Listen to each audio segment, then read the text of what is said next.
크리스마스에 선물 받으셨는지요? 오늘 아침에 혹시 선물 열어보신 분 계신지요? 저도 오늘 아침에 아이들이 오래간만에, 아니 거의 뭐 처음이지 않나 싶기도 하고, 아무튼 선물을 크리스마스 트리 밑에다 갖다 놨더라고요. 마음이 참 좋았습니다. 행복했고 또 따뜻했습니다. 사람들은 그래서 선물을 참 좋아하는 것 같습니다. 특히 크리스마스 때는 서로 선물을 주고받게 되는 것 같지요. 뭐 선물 받아보신 분들은 다들 느끼시겠지만은 이루 말로 표현할 수 없을 그런 기쁨이 있습니다. 특히 전혀 생각지도 않은 선물을 받았을 때는 더욱 그렇습니다. 그 선물의 내용물보다는 선물에 담긴 마음이 값진 것이기 때문에 더욱 기쁨이 있습니다. 하나님을 믿는 우리 크리스천들은, 그리스도인들은 이미 하나님으로부터 구원이라는 선물을 받았습니다. 에베소서 2장 8절 말씀에 보면 너희가 그 은혜에 의하여 믿음으로 말미암아 구원을 받았으니 이것이 너희에게서 난 것이 아니요 하나님의 선물이라 말씀합니다. 구원은 분명 하나님의 선물입니다. 세상에 그 무엇과도 바꿀 수 없는 아주 소중한 선물입니다. 그러나 우리가 좀 더 깊이 생각해 본다면 하나님은 구원보다도 더 귀한 선물을 우리에게 주셨다라는 사실입니다. 하나님이 주신 최고의 선물은 다름 아닌 바로 예수님이십니다. 요한복음 3장 16절 말씀에 보면 하나님이 세상을 이처럼 사랑하사 독생자를 주셨으니 이는 그를 믿는 자마다 멸망하지 않고 영생을 얻게 하려 하심이라. 독생자를 주셨다라고 하는데 이 주셨다라는 말이요 선물과 같은 의미의 단어입니다. 하나님은 독생자 예수님을 아낌없이 우리에게 주셨습니다. 사도 바울은 이 사실을 깨닫고 로마서 8장 32절에 이렇게 고백을 합니다. 자기 아들을 아끼지 아니하시고 우리 모든 사람을 위하여 내주신 이가 어찌 그 아들과 함께 모든 것을 우리에게 주시지 아니하겠는가, 이렇게 말씀합니다. 예수님까지도 우리에게 선물로 주셨다면 그 밖에 모든 것들, 예를 들면 지혜나 능력이나 건강이나 물질이나 성공이나 재능이나 행복 등등, 하나님은 그 모든 것들을 아낌없이 주십니다. 그런데 안타깝게도 유대인들은 하나님께서 그 선물로 주신 예수님을 거부해 버렸습니다. 어찌 유대인들만 그렇다라고 비난할 수 있겠습니까? 오늘 우리 시대에는 성탄절에 예수님보다 다른 것들에 더 관심을 기울이며 살아가고 있지 않습니까? 아이들은 예수님보다 산타크로스 할아버지를 더 기다리게 되고, 젊은이들은 예수님보다는 오늘같이 화이트 크리스마스를 더 선호하고, 중년의 사람들은 교회보다는 사실 레온사인이 번쩍번쩍거리는 세상 음식점이나 술집 같은 데서 회식하며 성탄절을 보내고 있는 실정입니다. 예수님은 어떤 분이실까요? 예수님은 하나님이 우리에게 주신 최고의 선물이다. 그러면 성탄절은 어떤 날이어야 합니까? 성탄절은 하나님이 우리를 사랑하셔서 우리에게 지상 최대의 선물인 예수님을 주신 날인 것입니다. 그렇다면 우리는 이 성탄절을 어떻게 보내야 될까? 오늘 우리가 읽은 이 본문의 말씀을 통해서 보면 성탄절을 잘못 보내는 세 부류의 사람들이 등장하고 있습니다. 첫 번째 부류의 사람들은 본문에 보면 4절부터 6절에 나오는 모든 대제사장들과 서기관들입니다. 이 사람들은 성경을 잘 알고 있는 사람들입니다. 그리스도가 베들레헴에서 태어날 것도 정확히 알고 있었습니다. 그런데 아기 예수님 앞에 나아가지는 않았습니다. 본문에 보면 또한 둘째 부류가 나오는데 7절부터 8절에 보면 헤롯 왕이 등장합니다. 그는 동방 박사들에게 자세히 물어볼 정도로 새로 태어날 그 유대인의 왕에 대한 관심이 있었고 또 경배하겠다는 말도 했습니다. 그런데 그는 아기 예수님께 결코 나아가지 않았습니다. 세 번째 부류를 보면 오늘 본문 3절에 보면 예루살렘에 온 소동이 일어났다. 예루살렘 사람들이 온 소동이 일어났다고 하죠. 온 예루살렘 사람들입니다. 소동했고 소란스러웠습니다. 유대인의 왕이 태어났다는 소식 때문에. 그런데 그들조차도 아기 예수님께 나아가지 않았습니다. 반면에 동방에서 온 박사들은 아기 예수님께 나아갔습니다. 오늘 우리는 이 동방에서 온 박사들에게서 어떻게 하면 바르게 성탄절을 지킬 수 있는가를 함께 배우는 시간이 되었으면 좋겠습니다. 첫 번째 동방에서 온 박사들은요, 따르는 자였습니다. 별을 따르는 자. 동방의 박사들은 페르시아의 천문학자들이었습니다. 바벨론의 천문학자들이었습니다. 이들은 유대인도 아니었고 제사장이나 율법사나 서기관은 더더욱 아니었습니다. 그런데 바벨론부터 페르시아로부터 베들레헴까지 그들을 이끈 것은 그의 별, 그 별이었습니다. 유대인들도 알지 못하는 메시아의 탄생을 이방 사람들이었던 동방에서 온 박사들이 알고 찾아온 것은 동방에서 그의 별을 보았기 때문입니다. 하나님은 그의 특별한 별을 통하여서 이들에게 메시아의 출현을 계시해 주셨습니다. 별을 보고 유대 땅에 온 그들은 왕으로 태어나신 분이니 당연히 왕궁에 나셨을 줄 알고 예루살렘 왕궁으로 찾아갔던 것입니다. 그러나 거기에는 아기 예수님이 계시지 않았습니다.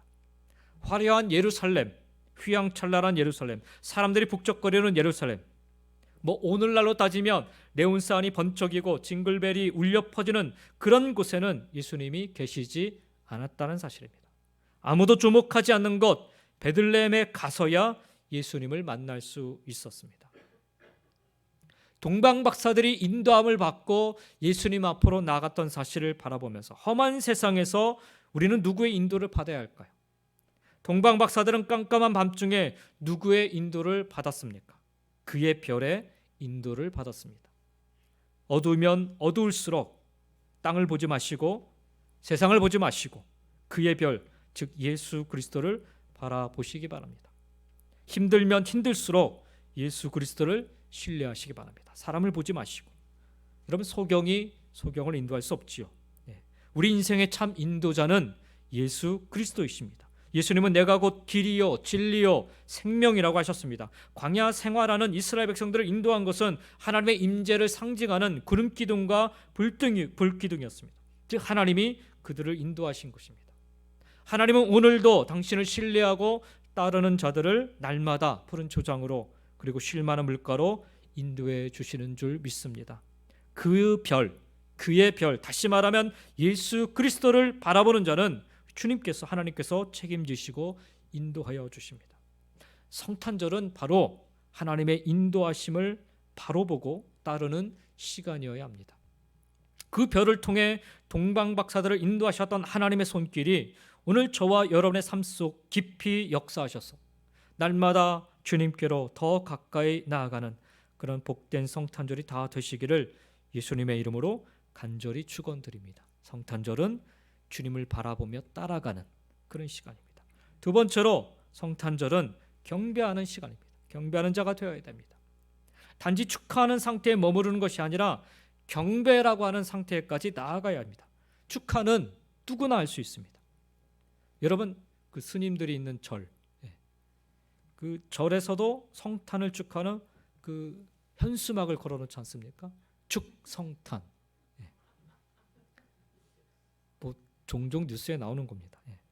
이 스님들도 얼마든지 축하할 수 있습니다. 축하는 누구나 가능한 일입니다. 백화점에서도 얼마든지 예수님의 탄생을 축하할 수 있습니다. 그러나 경배하는 것은 아니에요. 축하는 하지만 경배가 아니라. 오늘 본문에 보면 헤롯 왕은 아기 예수를 경배하지 않았습니다. 오히려 아기 예수를 죽이려고까지 했습니다. 본문 8절에 보면 나도 가서 그에게 경배하게 하라 라는 말은 그가 진심으로 경배하겠다는 말이 아니었습니다. 마태복음 2장 16절에 의하면 그는 잔인하게도 아기 예수를 죽이기 위해 베들레헴 부근에 있는 2살 아래의 모든 사내 아이들을 다 죽였습니다. 그리고 성경의 해박한 지식을 갖고 있었던 서기관들 역시 아기 예수를 경배하지 않았습니다. 동방에서 온 박사들도 헤롯 왕도 그리고 서기관들도 예수의 탄생에 주목하고 있었지만 그들 모두의 마음이 다 똑같은 것은 아니었다라는 거예요. 이것은 비단 2000년 전에 이스라엘 땅에서 일어났던 일들이 아니라 오늘날 이 시대에 지금 우리 삶 속에서도 여전히 나타나고 있는 현상이기도 합니다. 모두가 다 똑같이 성탄절을 맞이하지만 서로가 다 다른 마음으로 이 성탄절을 보내고 있다라는 사실입니다. 헤롯 왕은 유대인의 왕의 탄생을 통해 경배가 아닌 앞으로 혹시 발생할 자신의 그 정치적인 위협을 아예 그 싹부터 제거하고자 하는 자신만을 위한 계획에 집착하게 되는 것을 보게 됩니다. 제사장이나 서기관들은 어떻습니까? 본문에 보니까 헤롯이 구약을 아는 자들을 불러서 구약 성경이 그리스도가 어디에서 태어날 것이라 예언했는지를 묻지 않습니까? 그때 대제사장들과 서기관들이 이렇게 대답을 합니다. 5절부터 6절인데 이르되 유대 베들레헴이오니 이는 선지자로 이렇게 기록된 바 또 유대 땅 베들레헴아 너는 유대 고을 중에서 가장 작지 아니하도다. 내게서 한 다스리는 자가 나와서 내 백성 이스라엘의 목자가 되리라 하였습니다 라고 얘기합니다. 참으로 아이러니한 것은 이 모든 과정을 알고 있었던 대제사장들과 서기관들 중 어느 누구도 아기 예수를 찾아 경배하려 했던 사람이 없었다는 사실이에요. 이러한 그들의 행동과 태도는 먼 길을 달려와서 예수님께 경배했던 동방박사들의 모습과 아주 대조되는 모습입니다. 사실 유대인의 왕으로 나실 이에 대한 정보력만큼은 어느 누구에게도 뒤지지 않을 만큼의 지식을 가지고 있었던 자들이 바로 대제사장들과 서기관들이었습니다. 월등한 성경 지식을 가지고 있었음에도 불구하고 그들은 그 말씀을 믿지 않았습니다. 다들 성탄절이 무슨 날인지는 잘 압니다. 그렇죠? 가끔 산타 할아버지가 선물 주는 날이라고 이야기하는 아이들이 있지만 대부분 예수님이 탄생한 날이라고 알고 있습니다. 어디서 태어났고 왜 태어나셨는지도 압니다. 그런데 믿지 않습니다. 날 위해 태어나셨고 날 위해 죽으셨음을 믿지 않습니다. 날 구원하시기 위해 이 땅에 오셨고 날 구원하시기 위해 십자가에 달려 돌아가셨으며 날 구원하시기 위해 죽은 지 사흘 만에 부활하셨음을 믿지 않습니다. 영원히 죽을 수밖에 없는 나를 사랑하시기 때문이었음을 믿지 않습니다. 믿지 않으니까 경배와 찬양이 있을 수 없는 것입니다. 왁자지껄 떠들고 즐기지만 믿지 않기 때문에 경배와 찬양을 드리지 않는 것입니다. 대제사장들과 서기관들처럼. 사실 이 자리에 있으면서도 대제사장처럼 서기관처럼 믿지 않을 수도 있습니다. 그들 입으로 성경에 기록된 예언의 말씀을 자신들의 입술로 읽고 있는 그 순간에도 그들은 믿지 않았던 것처럼 말입니다. 믿는다면 당연히 경배해야죠. 믿는다면 당연히 찬양해야 하죠. 그렇다면 여러분, 경배란 무엇입니까? 경배. 많이 듣고 많이 알고 있는 얘기죠. 이 경배의 모습을 오늘 본문 10절부터 11절에서 지금 설명해 주고 있습니다. 10절부터 11절 말씀을 제가 다시 읽겠습니다. 그들이 별을 보고 매우 크게 기뻐하고 기뻐하더라. 집에 들어가 아기와 그의 어머니 마리아가 함께 있는 것을 보고 엎드려 아기께 경배하고 보배압을 열어 황금과 유향과 모략을 예물로 드리니라 말씀합니다. 가장 먼저 경배는 크게 기뻐하고 기뻐하는 것입니다. 심히 큰 기쁨으로 기뻐했다라는 이 표현이 우리의 경배를 한마디로 표현한다 할 수가 있습니다. 왕 중에 왕이신 예수님을 만나는 자리, 온 땅을 만드시고 다스리시는 전능하신 하나님을 만나는 자리, 오늘도 우리 안에 거하시며 역사하시는 성령님을 만나는 자리인데 어찌 슬픔이 우리 심령을 압도할 수 있겠습니까? 아무리 커다란 슬픔이 내 앞을 가로막고 있다 하여도 이 슬픔을 기쁨으로 바꾸실 분이시기에, 이 근심을 찬양으로 바꿔주실 분이시기에 우리는 기쁨으로, 아니 기쁨을 소망하며 경배의 자리로 나아가야 하는 것입니다. 성탄절에 그 어둠을 뚫고 빛을 발하여 별이 반짝였듯이 절망 속에서 슬픔 속에서 살아가던 이스라엘 백성들에게 소망의 기쁨의 소식을 안겨줌으로 말미암아 그들이 달려가 예수께 경배할 수 있었던 그 기쁨, 성탄은 바로 이 기쁨으로 하나님께 예배드리는 경배하는 자리입니다. 성탄절에 우리가 기뻐하고 더욱 기뻐해야 될 이유가 바로 여기에 있습니다. 두 번째로 경배는 엎드리는 것입니다. 예배 혹은 경배를 뜻하는 히브리어의 대표적인 단어가 샤하라는 단어입니다. 이 샤하라는 단어는 엎드리는 것, 굴복하는 것이라는 뜻을 담고 있습니다. 그리고 헬라어에 보면 이 경배라는 단어가 프로스퀴네오라는 단어로 사용되고 있는데 이 말 역시 절하다, 몸을 굽히다, 엎드리다라는 그런 뜻을 가진 단어입니다. 그러니까 경배라는 말 자체는요, 엎드리는 것이 기본 전제가 되어 있습니다. 엎드림을 통해 자기 자신을 낮추어 하나님을 높이는 하나님의 백성들의 신앙의 표현의 가장 고귀한 모습 중에 하나가 바로 경배인 것입니다. 자신을 높이는 마음으로 예배의 자리에 나아가는 자는 결코 하나님을 높이는 경배를 드릴 수가 없습니다. 그렇다면 어떻게 낮아질 수 있습니까? 내 자신의 실체를 바로 볼 때 이것이 가능합니다. 이사야서 6장에 보면 이사야 선지자가 천상의 예배를 환상 중에 보게 됩니다. 그리고 나서 그가 이렇게 고백을 합니다. 그때에 내가 말하되 화로다 다여 망하게 되었도다. 나는 입술이 부정한 사람이요 나는 입술이 부정한 백성 중에 거주하면서 만군의 여호와이신 왕을 배웠음이로다. 이사야는 누구보다도 하나님의 말씀을 잘 지켜 행하던 사람이었습니다. 이사야는 누구보다도 하나님의 영이 임하여 가장 뜨겁게 하나님을 섬기던 사람이었습니다. 그런 그가 예배의 자리에 서서 고백하는 고백이 뭐냐면 입술이 부정한 자입니다. 나는 부정한 사람입니다. 이렇게 고백하고 있습니다. 이사야 선지자는 지금 하나님을 예배하는 자리에서 자신이 죄인임을 고백하고 있는 것입니다. 사실 그렇습니다. 내가 죄인임을 고백하는 그 자체가 바로 낮아지는 것입니다. 죄인인 나를 위해 이 땅에 오신 예수 그리스도를 만나는 자리가 바로 그와 같이 낮아져 경배하는 자리인 것입니다. 높아지려 하지 마시고 낮아지는 경배의 모습으로 성탄절을 드릴 수 있기를 원합니다. 세 번째로 경배는 드리는 것입니다. 드리는 것. 동방박사들은 오늘 말씀에 보니까 보배압을 열어서 황금과 유황과 모략을 드렸습니다. 어떤 이들은 그들이 미리부터 이것들을 준비해서 바쳤다고 합니다. 또 어떤 이들은 그들이 바친 이 물건들은 여행자들에게는 필수품이었다고 이야기하기도 합니다. 중요한 것은 그들은 아기 예수께 경배하는 이 자리에 빈손이 아니라 그들의 중심, 정성을 드렸다는 것입니다. 그들의 드림 속에는 무엇을 기대하고 바라는 마음이 전혀 없습니다. 이 특별한 왕께 좀 잘 보이고 싶어서 인생 한번 잘 돼보고자 그런 마음으로 드린 것이 아닙니다. 만약 그런 마음으로 드렸다면 그들은 이 예물을 드리고 나서 어떻게 했어야 될까요? 그 자리에 계속 머물러 있었어야 됩니다. 그러나 그들은 이 예물을 드리고 나서 소리 없이 사라져버립니다.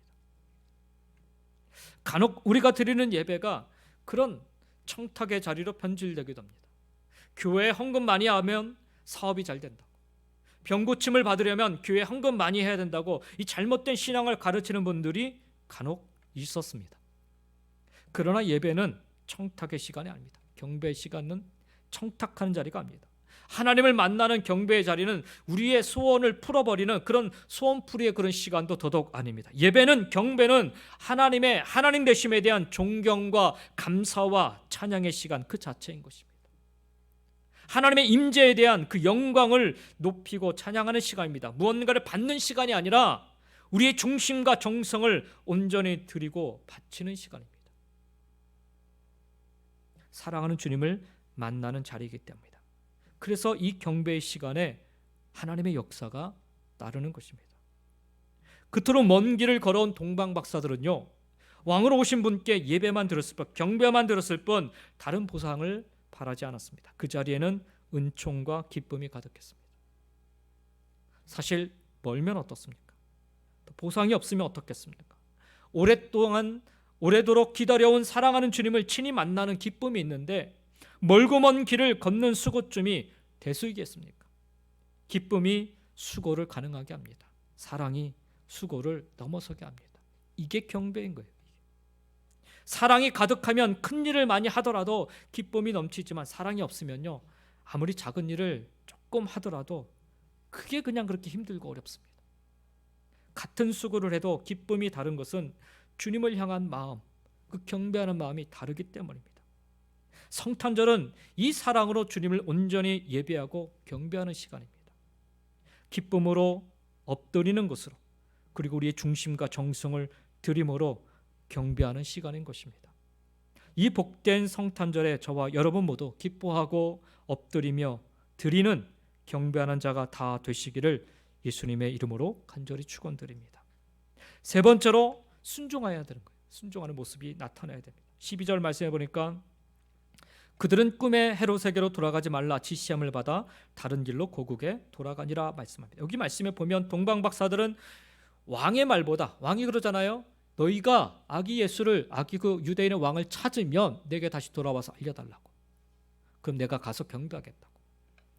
유대인은 왕의 말이에요. 헤롯 왕의 말이에요. 그런데 여기 말씀에 보면 동방박사들은 그 왕의 말보다 하나님의 말씀에 순종하는 것을 보게 됩니다.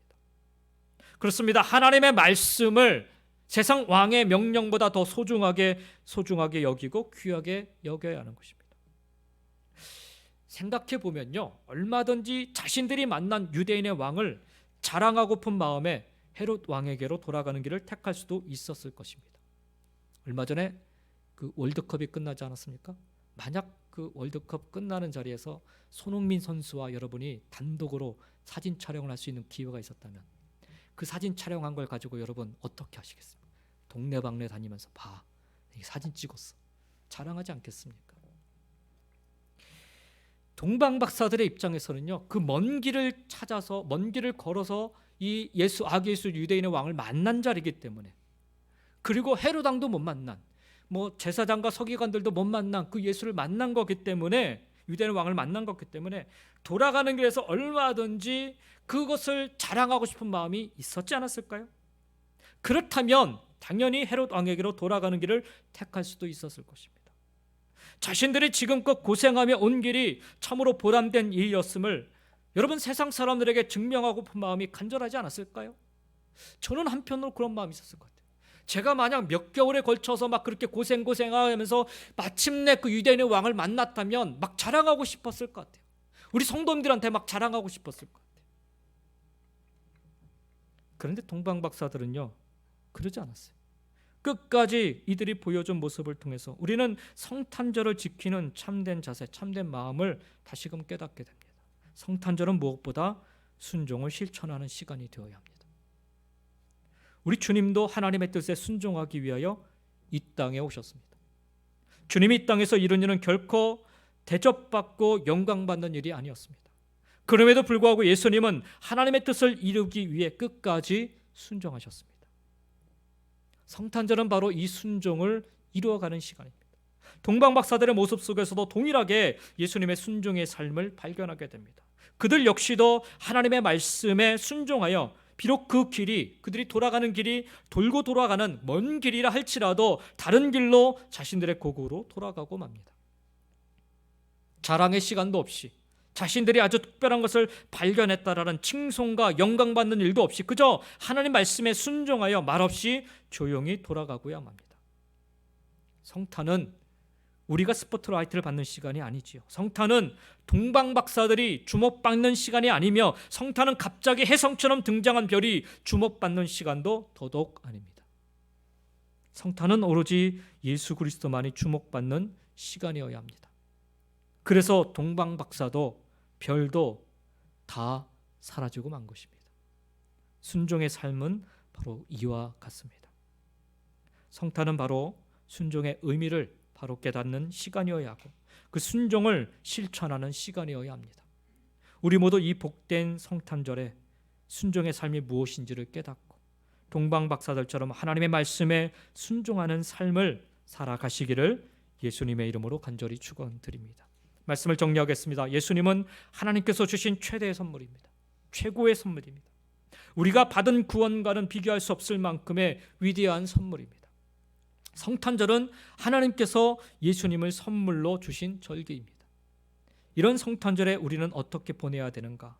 오늘 동방박사들이 보여준 모습처럼 하나님의 인도하심을 따르는 자의 삶을 살아가시기 바랍니다. 오직 주를 경배하는 자의 삶을 사시기 바랍니다. 그리고 순종하는 자로 살아가시기 바랍니다. 따르는 자로, 경배하는 자로, 순종하는 자로 성탄을 기쁘게 보내시기를, 영광스러운 모습으로 살아가시기를 예수님의 이름으로 간절히 축원드립니다. 기도하겠습니다.